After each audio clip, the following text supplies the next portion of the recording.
गिलावा पण पूर्ण झाला, फरशी पण घालून पूर्ण झाली घराची. खूप समाधान वाटते घरात गेल्यावर.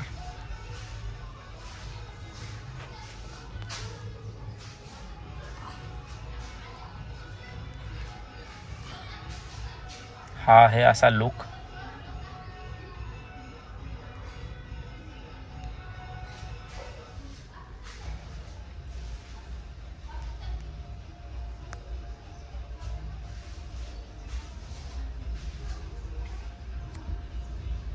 आमच्या एरियामध्ये सगळ्यात भारी आणि सगळ्यात हाईटला फक्त माझंच घर आहे, माझं स्वप्नातलं घर. आज पॅरापेटचं पण बांधकाम पूर्ण झालेलं आहे, थोडं बाकी आहे.